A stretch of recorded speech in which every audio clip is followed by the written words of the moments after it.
Welcome back to the cafe. With me today is Andrew Maffey from Hope & Sons Funeral Directors in Dunedin, and we are going to lift the lid on embalming. Welcome to the cafe, Andrew. Thank you for having me. Really nice to have you here because I think this is a fascinating subject that needs some discussion. So what got you into the funeral business? I went through school with a couple of Hope boys and used to go to their house after school, and their father at the time, Derek Hope, he was the managing director of the company, and I guess he sort of changed the perception of what I thought a funeral director was like. I thought they would be scary undertakers From as movies, such. that's what you think. Exactly, Isn't it? yeah. But he was just a nice, genuine, friendly, natural person, and I just thought, well, that's maybe something. So it piqued my interest at that time, and then I got an opportunity to get into the industry a little bit further down the track through knowing some of the family. I actually am married to a Hope, Philippa, my wife, and so with that an opportunity came up and I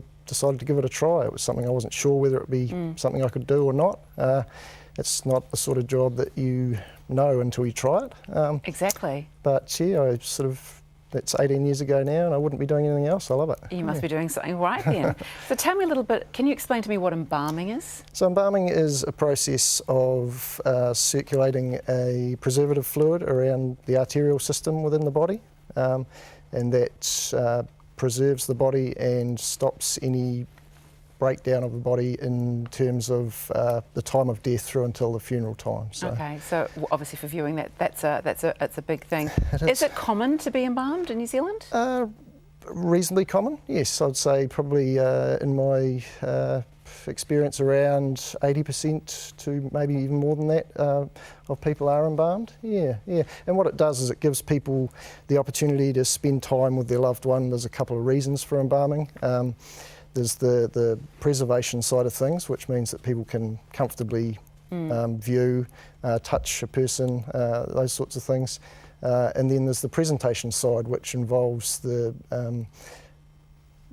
cosmetics and just helping to make somebody look nice and relaxed. And there is a real skill to that too, because you want them to look as they were. That's you want those memories to stay intact. That's right. Viewings, is that something? Do many people request viewings? Yes, that's fairly common as well. I'd say probably similar percentage, up around 80 or 90% of families would come in and view and spend some time with their loved one. So it's a nice part of the grieving process, it really is. And it's a funny thing because it's quite often you don't realise that you're going to want to do the viewing until someone that you really love has passed, and then you realise it is a great part of that grieving process. That's right. Are there any rules around viewings?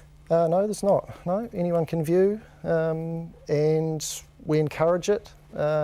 It's not for everyone, it's a personal decision. Like you say, people can be a bit nervous about it.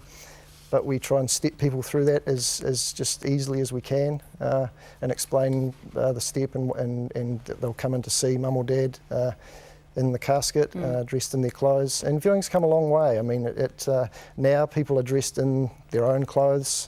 We try our best to restore them to their natural look, which might have been taken away from them when they've been in hospital or a hospice over that last period of their life. So. My dad was in a Hawaiian shirt. Right, nice. And it was perfect. What about children? Are they encouraged to view, or is that part of the family's preference?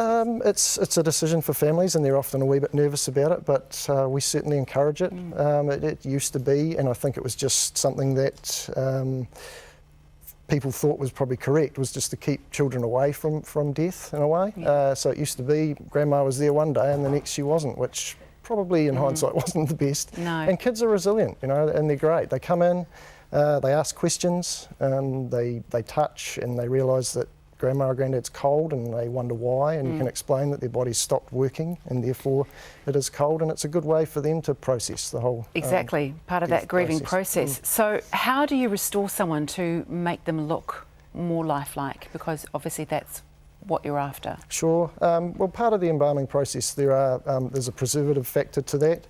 There's also other fluids within that embalming chemical that help with. There's dyes and conditioners that help just to make people look more natural.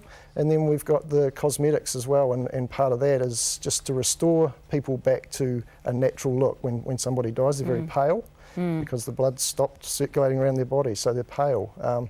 So the the skill with the cosmetics is to make people just look natural, not overly done. And there is a really big skill to that one. It certainly is. So it sounds like there's lots of options to choose from and a few decisions for families to make around embalming and viewings, isn't there?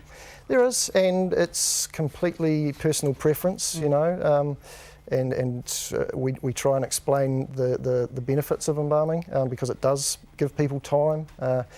If they decided that they wanted to have their loved one at home, for example, then embalming is really necessary to prevent any issues occurring while they're at home. And that's a lovely time for people to have a family member at home and all gather together and just be a family together and remember. Absolutely, it's what we did with my father, and it was incredibly beneficial for all of us. Nice. Well, that's been enlightening. I hope it's enlightened a lot of people too watching. It's been a pleasure talking to you. Thank you. And very fascinating to learn about embalming. Now, for more information on embalming and funerals at Hope & Sons, plus get a free brochure or advice on your options around planning a funeral, you can contact Andrew at Hope & Sons on 03 455 5074 or hopeandsons.co.nz, and you can find them on Facebook as well, facebook.com/Hope & Sons Funeral Directors.